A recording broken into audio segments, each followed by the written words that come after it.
BJP कहती है कि अब की बार 400 पार हो जाएगा, हो पाएगा?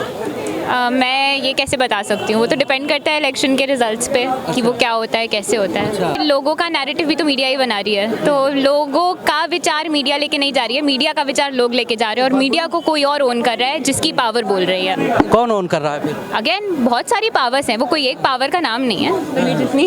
मीडिया तो हमारा फोर्थ पिलर ऑफ डेमोक्रेसी है। हमारी जनता मीडिया को सुनती है और हमारी बातें मीडिया तक जब पहुंचती है तो वो उनका ओपिनियन बनता है। तो अब अगर उनका ओपिनियन बनेगा कहीं ना कहीं, हम मतलब एक होता है ना, एक ऑर्गेनाइजेशन, एक फोर्थ पिलर ऑफ डेमोक्रेसी की आइडियोलॉजी बाहर लोगों तक जा रही है, उसकी वजह से उनके डिसीजन बन रहे हैं, उस वजह से हमारी गवर्नमेंट बन रही है। तो उसकी वजह से हम कह तो सकते नहीं कि ये पार्टी में आएगी या फिर ये पावर में आएगा।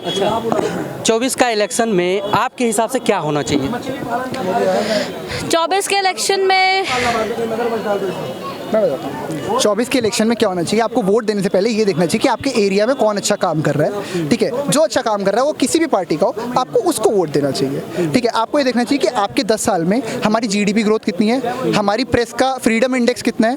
इन सब चीज़ों को रिसर्च करके आपको देखना चाहिए कि आपको किसको वोट देना है। आपको अपने आप कोई ओपिनियन नहीं पास करना बिना रिसर्च करे। That's it. राहुल गांधी कह रहे हैं कि बेरोजगारी बहुत ज़्यादा है, युवा बेरोजगार है, क्या लगता है आपको? उसके लिए अब हमारे को राइट टू इन्फॉर्मेशन एक्ट क्या था कि हमारे को, हम उसको फाइल कर सकते हैं कि हमारे को पता चल जाएगा क्या कितना किसको कितना कौन कितना बेरोजगार है और कितनी एम्प्लॉयमेंट रेट है, तो हमारे को पता चल जाएगा। उसको आप खुद रिसर्च करें। आप अगर बगैर रिसर्च किए तो राहुल गांधी नहीं बोल सकते, सत्ता पक्ष के सामने मुद्दा नहीं रख सकते। अब कोई इंसान उसे देख रहा है, ठीक है। अब फॉर एग्जांपल ये मैं राहुल गांधी हूँ, फॉर एग्जांपल इसने उस चीज़ को देखा, तो इसके पास दो चॉइस है, या तो ये बोले कि यार इसको कुछ पता नहीं है, या फिर बोले कि मुझे सब कुछ पता है। और ये राहुल गांधी जो बोल रहा है सही है, ठीक है। इससे इंपॉर्टेंट क्या है इसके लिए कि वो जाके उस चीज़ को रिसर्च करे, क्या उसने जो बोला वो सही है या गलत है। और लोगों के लिए मुझे लगता है आपने जो सवाल पूछा, उस सवाल से इम्पॉर्टेंट ये है कि ये जो बातें हो रही है न्यूज़ चैनल्स पे या कोई भी पॉलिटिकल लीडर अगर कुछ ऐसा बोल रहा है, तो एज सिटीजन्स हमारी रिस्पॉन्सिबिलिटी बनती है कि हम अपने बैकएंड पे उस बात को फाइंड आउट करें कि सच क्या है,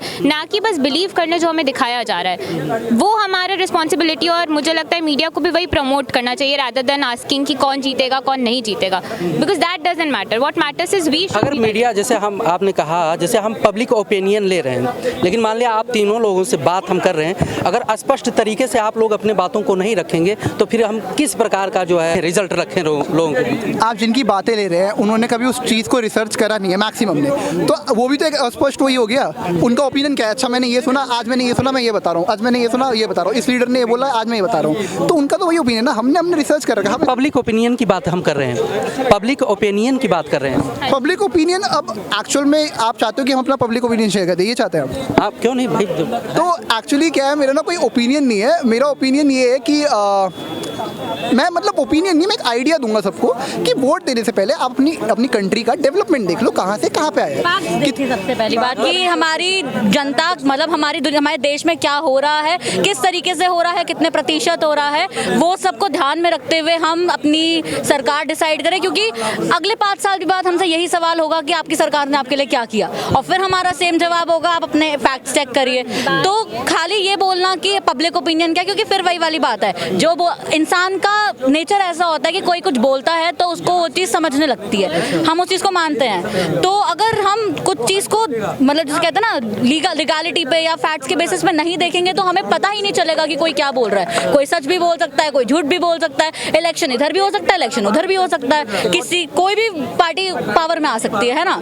तो पब्लिक ओपिनियन जैसी कोई चीज़ नहीं है, बट ये है कि अगर हम लोग किसी को, हमारी सबसे दरख्वास्त यही है कि अगर आप वोट दे रहे हैं पहले सब चीज़ें देखिए, क्योंकि फिर यही सवाल उठेगा कि आपकी सरकार ने आपके लिए क्या किया। इम्पॉर्टेंट ये है कि जो लोकतंत्र है, जो हमारा लोकतंत्र है, डेमोक्रेसी है, वो जितना ज़्यादा उस पार्टी से चलता है जो मेजॉरिटी में और जो हमें लीड करी है, जो हमारी गवर्नमेंट है, उससे ज़्यादा चलता है ऑपोजिशन में कौन है, because opposition is the watch dog. वो चेक एंड बैलेंस मेंटेन करता है डेमोक्रेसी का। तो हमें ये नहीं सोचना चाहिए कि जो जीत रहा है वो तो महान है, भगवान है, और जो हार रहा है वो मतलब एकदम नीचे कर दो। हमें दोनों को उनकी पावर्स और पोजीशंस के लिए रिस्पेक्ट करना चाहिए। ऑपोजिशन है तो respect it for what it is doing, give it the freedom, give it the power कि वो अपना रोल सही से निभा पाए, उसका सच सामने ला पाए, वो चेक एंड बैलेंस क्रिएट कर पाए, बिकॉज पार्टी जो पावर में वो तो काम कर ही रही है। तो दोनों चीज़ें इंपॉर्टेंट है, बी लिटिल नहीं करना चाहिए किसी भी चीज़ को। पावर की बात की जाए और डेमोक्रेसी की बात की जाए तो इस समय प्रेजेंट टाइम में में नेशनल पार्टियों की बात की जाए तो बीजेपी और कांग्रेस ही है, बाकी रीजनल पार्टियां हैं। तो क्या लगता है इन दोनों पार्टियों में किसके पक्ष में जाएगा 24? अगेन मैं ये इसमें कुछ कह नहीं सकती, क्योंकि मैं कहूँगी तो फिर अगेन एक पब्लिक ओपिनियन शेप हो रहा होगा और वो किसी तरीके से लोगों को इम्पैक्ट करेगा, वो मैं करना नहीं चाहती। वो लोगों की ड्यूटी है कि वो अपने लिए चूज़ करें कि कौन जीतेगा कौन नहीं। मैं अपने लिए चूज़ करूँगी और चूज़ करने के तरीके होते हैं। आप मैनिफेस्टो पढ़ो, पार्टी के देखो उनके क्या आइडियल्स हैं, क्या ऑब्जेक्टिव्स हैं, क्या टारगेट्स लेके वो चल रहे हैं, विजन एंड मिशन पढ़िए पार्टीज़ का जाकर, उनका पीछे देखिए काम उन्होंने कैसा करा है, क्या बेनिफिट्स आए हैं, क्या चीज़ें अच्छी हुई हैं, क्या चीज़ें बुरी हुई है, एनालाइज करिए अपने लेवल पर और फिर खुद का डिसीजन खुद से बनाइए। एक बात बताऊँ, 2014 में एक आर्टिकल था न्यूज़पेपर में, 2014 में एक आर्टिकल आया था न्यूज़पेपर में कि इंडिया का प्रेस फ्रीडम इंडेक्स कितना है, ठीक है, 140 समथिंग था। अब एक एग्जांपल देख रहा हूँ, आपने ओपिनियन मांगा, ठीक है, मैं उस पर एक छोटा सा एक फैक्ट बताता हूँ। अभी 2023 में आपको पता है हमारी मीडिया का फ्रीडम इंडेक्स क्या है, प्रेस फ्रीडम इंडेक्स पता है आपको? 162 राइट, 162, तो 140 से 162 पे आ गया है। तो आप उस 10 साल में आप ये चीज़ देख सकते हो कि आप भी मीडिया से, आपके लिए वो मैटर करता है। तो एक एग्जांपल देख सकते हैं कि 10 साल में कौन सी गवर्नमेंट रही है और क्या आपका मीडिया का फ्रीडम इंडेक्स है, प्रेस फ्रीडम इंडेक्स।